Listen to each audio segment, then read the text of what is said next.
Mineral water ഒന്ന് തീർന്നു, ഒന്നുകൂടുണ്ട്. നമ്മളെവിടെയെങ്കിലും യാത്ര കഴിഞ്ഞേച്ച് തിരിച്ചു വന്നു കഴിഞ്ഞാലുണ്ടല്ലോ, നമുക്കങ്ങ് പണിയോട് പണിയാണ്. വീട്ടിൽ വന്ന് അല്ലെങ്കിൽ വീട്ടിൽ ആൾക്കാരുണ്ടായിരിക്കണം, ഇല്ലേ? അത് നമ്മൾ ആൾക്കാരില്ലാത്ത വീടുകളിലൊക്കെ നിന്ന് ഞാൻ എൻ്റെ വീട്ടിലോട്ട് പോയേച്ച് വന്നു കഴിഞ്ഞാലുണ്ടല്ലോ, എന്തോ കഷ്ടപ്പാടാണെന്നറിയോ, ഭയങ്കര കഷ്ടപ്പാടാണ്. അല്ലെങ്കിൽ വീട്ടിൽ ആൾക്കാരൊക്കെ ഉണ്ടെങ്കിൽ കുഴപ്പമില്ല, വീടെല്ലാം തൂക്കണം, തുടയ്ക്കണം, അതേ അങ്ങനെ ഇങ്ങനെയൊക്കെ. എൻ്റെ ജീവിതത്തിൽ കഷ്ടപ്പാടിൻ്റെ കൂടാണ്,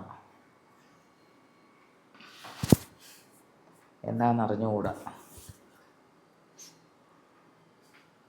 എന്തേലും ആട്ടല്ലേ, എന്താ നമുക്ക് വരുന്ന നമ്മുടെ ജീവിതത്തിൻ്റെ ഭാഗമായിട്ടുള്ളതാണ് സംഭവങ്ങൾ ഇതൊക്കെ. കഷ്ടം, നഷ്ടം, ദുഃഖം, ദുരിതം, ഇതെല്ലാം ജീവിതത്തിലുള്ളതാണ്. ഓരോരുത്തർക്കും ഓരോ തരത്തിൽ കൂടാണെന്ന് മാത്രമേ ഉള്ളൂ. ഞാനത്രേ മനസ്സിലാക്കിയിട്ടുള്ളൂ. അതൊക്കെ നമ്മൾ സന്തോഷത്തോടെ സ്വീകരിച്ച് മുന്നോട്ട് പോകണം. സന്തോഷം വന്നാലും ദുഃഖം വന്നാലും എന്ത് വന്നാലും നമ്മളത് സ്വീകരിക്കണം. സന്തോഷത്തോടെ ചിരിച്ചുകൊണ്ട് ഉൾക്കൊള്ളണം അത്, അല്ലേ? എന്നിട്ടാണ് മുന്നോട്ട് പോകുന്നത്. എൻ്റെ ജീവിതത്തിലെ പോണക്ക് ഒരു സ്ത്രീക്കും ഉണ്ടാകുമെന്ന് എനിക്ക് തോന്നുന്നില്ല. ഭയങ്കര ദുരിതങ്ങൾ, കഷ്ടതകളൊക്കെ അനുഭവിച്ച ഒരു സ്ത്രീയാണ്. പക്ഷേ ഇതൊക്കെയാണെന്ന് പറഞ്ഞാലും എൻ്റെ പപ്പയാണെങ്കിലുണ്ടല്ലോ ഒരു നേവിയിൽ ഓഫീസറാണ്. ഓഫീസറുടെ മോളാണ് ഞാൻ ഈ കിടന്ന് ഈ ദുഃഖം അനുഭവിക്കുന്ന ഞാൻ. വീട്ടിൽ ആവറേജ് ഏകദേശം ചുറ്റുപാടുകളുമുള്ള വീടാണ്, അല്ലാതെ തീരെ ഒന്നുമില്ലാത്ത വീടുമല്ല. വീടും സ്ഥലവും കാര്യങ്ങളും ഒക്കെ ഉണ്ടല്ലോ, കുറേ വീടും സ്ഥലങ്ങളെ 2-3 വീടുകളെ, പിന്നെ അതുപോലെ തന്നെ സ്ഥലമൊക്കെ ഉണ്ട്. പക്ഷേ എൻ്റെ ജീവിതത്തിൽ ആണുങ്ങൾക്കൊന്നും പ്രശ്നങ്ങളൊന്നുമില്ല, ആണുങ്ങളൊക്കെ രക്ഷപ്പെട്ടു പോയി. എൻ്റെ ജീവിതത്തിലാണ് ദുഃഖങ്ങളും ദുരിതങ്ങളും വന്ന് എന്നെ വന്ന് വട്ടം പിടിച്ചിരിക്കുന്നത്. വേറെ ആർക്കും ഇത്രയും കഷ്ടതയില്ല, എനിക്ക് മാത്രം സംഭവിച്ചതായത്. എന്ത് വന്നാലും ചിരിച്ചുകൊണ്ട് ഞാൻ സ്വീകരിക്കുകയാണ്.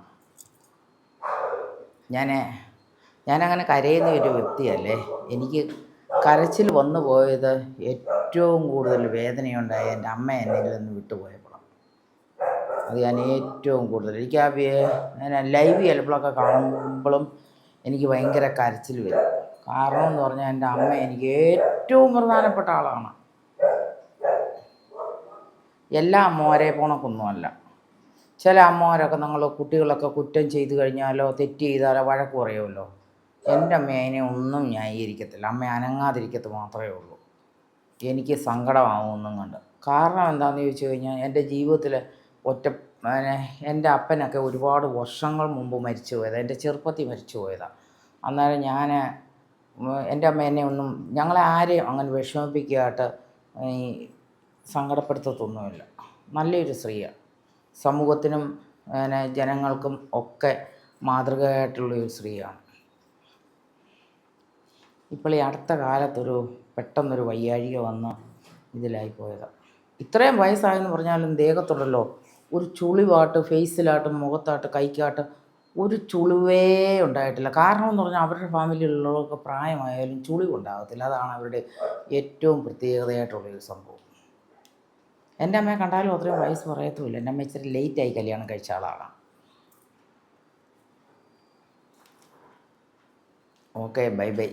ഞാൻ അന്നേരം ചുമ്മാ നിങ്ങളോടിത് പങ്കുവെക്കാമെന്ന് വിചാരിച്ച്.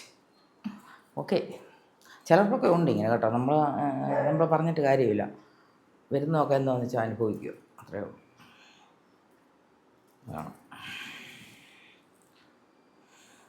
ഓക്കെ.